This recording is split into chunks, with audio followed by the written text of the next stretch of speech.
যে মেয়েটিকে পাশের বাড়ির প্রতিবেশী মেয়ে হিসেবেই চেনা জানা, যাকে নিয়ে আলাদা করে কখনোই কিছু ভাবা হয়নি, জীবনের একটা পর্যায়ে যে কি এমন ঘটনা ঘটল, সেই মেয়েটি কাছের মানুষ হয়ে উঠল। মেয়েটির হাঁটা চলা, কথা বলার ধরন, চোখের ইশারা, মোদ্দা কথা তার সব কিছুই মনকে আন্দোলিত করতে শুরু করলো। এই ব্যাপারটিকে কি আসলে প্রেম বলে নাকি পাগলামি? আমাদের গল্পের হিরো সেটা বুঝে উঠতে পারছিল না। তবে গল্পের হিরোইন এ ব্যাপারে বেশ এগিয়ে। তারপর জানতে হলে প্রবেশ করতে হবে শেখ শাহাদাত হোসেনের পরাণের গহীনে। আমাদের গল্পের লেখক শেখ শাহাদাত হোসেন জন্মগ্রহণ করেন বাগেরহাটের শরণখোলায়। পিতৃনিবাস ফরিদপুরের আলফাডাঙ্গা উপজেলার মধুমতি নদী তীরবর্তী উত্তর ফুলবাড়িয়া গ্রামে। পেশায় ব্যাংকার হলেও তিনি নিজেকে লেখালেখি ও গবেষণার সাথে ওতপ্রোতভাবে জড়িয়ে রেখেছেন। খুলনা জিলা স্কুল থেকে মাধ্যমিক, সরকারি এসকে কলেজ গোপালগঞ্জ হতে উচ্চ মাধ্যমিক এবং ঢাকা বিশ্ববিদ্যালয় থেকে ইতিহাসে অনার্স সহ মাস্টার্স সম্পন্ন করেন। কিশোর বেলা থেকেই লেখালেখি শুরু। শেখ শাহাদাত হোসেনের প্রথম কিশোর কাব্যগ্রন্থ হরেক রকম প্রকাশিত হয় 1995 সালে। সাম্প্রতিক সময়ে 2023-এ প্রকাশিত হয় ফিঙে পাখি ঝিঙে ফুল। এটিও কিশোর কাব্যগ্রন্থ। প্রকৃতি, ইতিহাস, ঐতিহ্য আর মানুষের জীবনের সূক্ষ্মাতিসূক্ষ্ম বিষয়গুলো সাহিত্যিক আবেশে তিনি ফুটিয়ে তোলেন কলমি আঁচড়ে। তো শ্রোতা বন্ধুরা, শুনতে থাকুন শেখ শাহাদাত হোসেনের পরাণের গহীনে।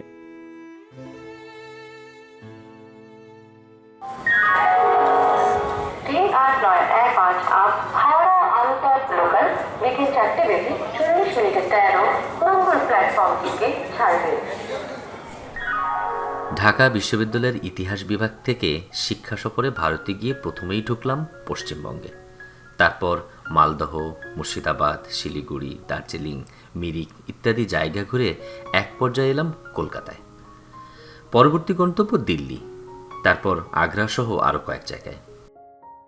উঠলাম হোটেল অ্যাভিনিউতে, যার অবস্থান চিত্তরঞ্জন অ্যাভিনিউ তথা ধর্মতলা এলাকায়। কদিন ঘুরলাম বিভিন্ন স্থানে। কলকাতায় অবস্থানের শেষ দিকে গাইড অশোক মুখার্জির পরামর্শে যাওয়া স্থির হলো বেলুড় মঠে। এক্ষেত্রে স্যার ম্যাডামদেরও যুক্তি ছিল, যে কোনো ধর্মের উপাসনালয় হলো পবিত্র স্থান। কোনো বিধিনিষেধ না থাকলে সেখানে পর্যটনের উদ্দেশ্যে যাওয়া যেতেই পারে। সারথী ট্রাভেলসের ব্যবস্থাপনায় সল্টলেকের সমাদদার পরিবহনে যথারীতি উঠে পড়লাম সবাই। তাদের সাথে পশ্চিমবঙ্গে ঘোরাঘুরির চুক্তি করা ছিল। বিখ্যাত ক্যান্টিলিভার ব্রিজ, হাওড়া ব্রিজ পেরিয়ে গেলাম গন্তব্যে। কাছেই গঙ্গার ঘাট, মানুষজন বেশ আছে, তবে হইচই নেই, খুবই নিরিবিলি পরিবেশ। আমি নদীর দিকে সরে এলাম। হঠাৎ শুনলাম হ্যান্ডমাইক একটি জরুরি ঘোষণা।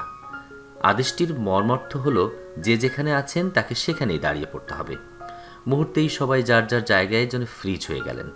যিনি মূল ভবনের সিঁড়িতে ওঠার জন্য অথবা নেমে আসার জন্য কেবল এক পা রেখেছেন, তিনি সেভাবেই দাঁড়িয়ে পড়লেন। যে ভদ্রলোক বা ভদ্রমহিলা বাচ্চা থেকে একটু দূরে ঘাসের উপর দাঁড়িয়েছিলেন, তারা সেভাবেই স্থানুর মতো দাঁড়িয়ে গেলেন। দাঁড়িয়ে পড়লাম আমিও, কিন্তু একটু শিথিলভাবে, কারণ আমি তখন বেশ কিছুটা দূরে। তবে অনুধাবন করার চেষ্টা করছিলাম মূল ব্যাপারটি। কিন্তু বেশি সময় অপেক্ষা করতে হলো না। দূর থেকেই দেখতে পেলাম ধূসর সাফারি স্যুট পরিহিত হালকা টাক মাথার এক ভদ্রলোককে। তার সামনে পেছনে কালো পোশাক ও মাথায় কালো ফেটি পরিহিত প্রায় একই উচ্চতার নিরাপত্তা বাহিনী। প্রত্যেকের দুহাতে আড়াআড়িভাবে অত্যাধুনিক আগ্নেয়াস্ত্র ধরে রাখা। পেছন থেকে শব্দ ভেসে এলো, এরা হলো elite force black cat commando. আর মাঝখানে যিনি, তিনি হলেন আসামের মুখ্যমন্ত্রী প্রফুল্ল কুমার মহান্ত, উলফা। বুঝলেন না? United liberation front of Assam. এখানে এদের চোটপাট একটু বেশি, তো এজন্য নিরাপত্তা ব্যবস্থার এত কড়াকড়ি। আমি চমকে পেছন ফিরে তাকালাম। দেখলাম অদূরেই গঙ্গার ধার ঘেঁষে আমারই সমবয়সী এক তরুণ বসা। আমার দিকে তাকিয়ে কথাগুলো বলছে। আমি কিছুটা যন্ত্রচালিতের মতো তার পাশে গিয়ে বসে পড়লাম। জরুরি অবস্থা যতক্ষণ থাকে ততক্ষণ সেখানে বসে থাকতে মন স্থির করলাম। এবার আমি তাকালাম অচেনা বন্ধুটির দিকে। চোখ দুটো লালচে, কেমন ফোলা ফোলা দেখাচ্ছিল। খুবই বিষণ্ণ লাগছিল তাকে। ভাবলাম স্থানীয় হবে, কিন্তু দু এক কথায় বুঝলাম যে সে আমাদের দেশেরই লোক। তবে বেশ আগে বেহালায় তার পিসিবাড়ি প্রায় স্থায়ী হয়ে বসেছে। আমি বললাম, ভাই, তোমার মনে বেশ দুঃখ আছে বুঝতে পারছি। যদি কোনো আপত্তি না থাকে তাহলে আমাকে খুলে বলতে পারো। সদ্য পরিচিত বন্ধুটি দীর্ঘ শ্বাস ফেলে উত্তর দিল, বলে আর কি হবে ভাই, আমার জীবনের সব আনন্দ তো শেষ। কিন্তু আমার মনে তখন প্রবল আগ্রহ। কেন এমন একটি সুদর্শন ছেলে দেশ ছেড়ে, পরিবার ছেড়ে হয়তো চিরতরে এদেশে চলে এসেছে? তাই আমার স্বনির্বন্ধ অনুরোধে অবশেষে বলতে শুরু করল বন্ধুটি। আমার বন্ধু মনীষের বোন অনামিকাকে অনু বলে ডাকত সবাই। বয়সে আমার বেশ ছোট। তাছাড়া বন্ধুবান্ধবদের পরিবারের ব্যাপারে আমি খুবই সচেতন থাকি। সেজন্য অনুকে নিয়ে বিশেষ কোনো ভাবনা ছিল না। মাঝারি গড়নের হলেও এমনিতে সে দেখতে খুব মিষ্টি ছিল। এজন্য ওর ছোটবেলা থেকেই ছোট বড় সবাই ওকে হাত বাড়িয়ে আদর করার চেষ্টা করত। তবে আমি তেমনটি পারতাম না। কেমন যেন অদৃশ্য একটা সংকোচ কাজ করত ভেতরে ভেতরে। অনু সে বছর প্রাইমারি বৃত্তি পরীক্ষা দিচ্ছিল। জানতে পেরে আমি থানা সদরে গেলাম। তখন ওর দাদার বাসায় থাকছিল সে। ভাবলাম পরীক্ষার শেষ দিনে বড় বৌদি ওকে আমার সাথে গ্রামের বাড়ি পাঠাবেন। আমি যখন গেলাম, খয়েরি পোশাক পরা অনু তখন বৌদির সাথে রান্নাঘরে। আমাকে দেখে একটু হাসল শুধু। পরীক্ষা শেষ হলে অনু বাসায় গেল, সাথে আমিও। হায় ঈশ্বর, ওকে আমার সাথে না দিয়ে দেওয়া হলো লম্বা গড়নের ভাইপো ঈশান আর ছোট ভাই আকাশকে। হতাশ আমি দুই শিশুকে নিয়ে হাঁটাপথে রওনা দিলাম। কিন্তু কিছু দূর এসে ঈশান বলল যে সে আর হাঁটতে পারছে না। অগত্যা কি আর করা, তাকে কাঁধে তুলে নিলাম। একে ধুলোর রাস্তা, তার উপরে দুপুরের কড়া রোদ। কিন্তু কি আর করা, সারাটা পথ থেমে থেমে ওকে এভাবেই আনতে হলো। মনে মনে শুধু বললাম, বাবা, যে কাঁধে তোমার পিসির ওঠার কথা সেখানে উঠলে তুমি, কপাল বটে আমার। এরপর বিশ্ববিদ্যালয়ে ভর্তি হবার পর বাড়ি এলাম। অনুও তখন হাই স্কুলে সবেমাত্র ভর্তি হয়েছে। আমাদের এলাকার প্রাকৃতিক পরিবেশ খুব মনোরম। এজন্য গ্রামে গেলেই বিভিন্ন স্থানে ঘুরে বেড়াই। প্রিয় দু একজন বন্ধুর বাড়িও যাই। তো একদিন পাশের গ্রামে এক বাল্যবন্ধুর বাড়ি গিয়েছি। দেখি অনু তার বৌদির সাথে সে বাড়িতে বসে আছে। ওরা অনুদের আত্মীয় হয় তা জানতাম, তবে ওদের যাবার ব্যাপারটা জানতাম না। মনে হলো অনু যেন হঠাৎ বেড়ে উঠেছে।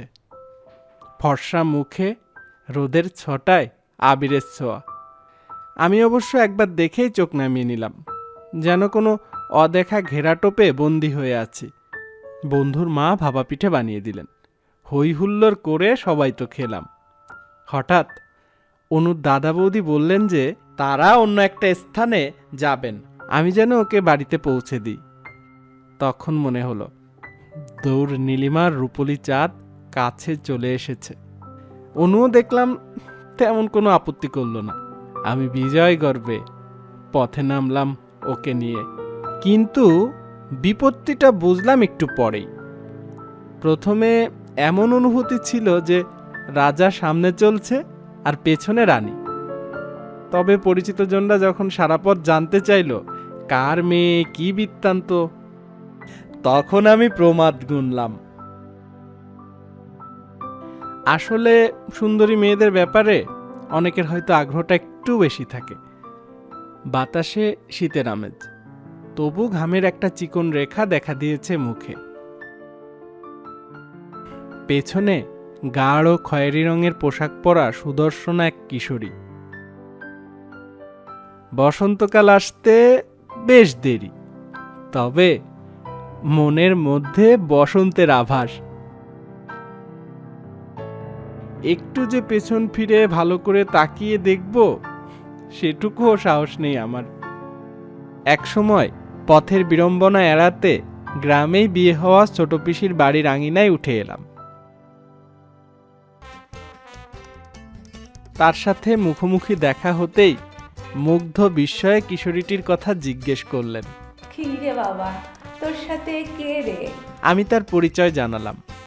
পিসিমার ভাষায়, গ্রামে আমার পরীর মতো মেয়ে আছে? তা তো আমার জানা ছিল না। এত কাছে এত সুন্দর একটা মেয়ে থাকতে লন্ডন আমেরিকায় মেয়ে খুঁজতে যাওয়ার দরকার কি? অন্যদিকে তাকিয়ে দেখি আর মনে হয় সে আর নিতে পারছে না। মুখটা যেন গাঢ় লালচে আপেলের মতো দেখাচ্ছে। আমি জোর করে পিসিমার আদরের বলয় পেরিয়ে দ্রুত বেরিয়ে এলাম, আর অনুকে তাদের বাড়ি পৌঁছে দিয়ে যেন ভারমুক্ত হলাম। তবে মনের ভেতরে একটা মিষ্টি সুবাতাস বইতে থাকলো। একদিন ঘরে ঘুমিয়ে আছি, উঠলাম দুপুরের ঠিক আগে। জানালা খুলে দেখি আমাদের উঠোনে যেন কোনো বাড়ির এক বালিকা বধূ লাল পেড়ে হলদে শাড়ি পরে রোদে শুকানো ধান তোলার কাজ করছে। মনে দুষ্টু বুদ্ধির উদয় হলো। অনুর রোপণ করা ফুলের ঝাড় হতে কয়েকটি জবা ফুল তুলে এনেছিলাম। সেগুলো আমার ছোট ভাইপোটির হাতে দিয়ে কিছু কথা শিখিয়ে দিলাম। আমি জানালা দিয়ে তাকিয়ে দেখি ভাইপো ওকে বলছে, কাকি কাকি, কাকা না তোমার জন্য এগুলো পাঠিয়েছে। ব্যাস, মনে হলো যেন আগুনে ঘি পড়ল। চট করে আমার দিকে তাকিয়ে হাত থেকে সজোরে ঝাঁটাটি ফেলে রাগে হনহন করে জোর পায়ে চলে গেল বাড়ির দিকে। মরণ আমার, কত বড় সাহস আমাকে কাকি বলে ডাকে! আমি তোর কেমন কাকি হই শুনি? আরে ও ঠাকুরজি, রাগ করে কোথায় যাও, শোনো একটু। বড় বৌদির অনেক ডাকাডাকিতেও সে আর ফিরল না। বৌদি কৃত্রিম রাগ দেখে আমাকে বললেন, দিলে তো সব মাটি করে। ভাবলাম এ বাড়িতে চাকরিতে ঢোকার আগে ওকে দিয়ে একটু প্র্যাকটিস করিয়ে নেব, তা না,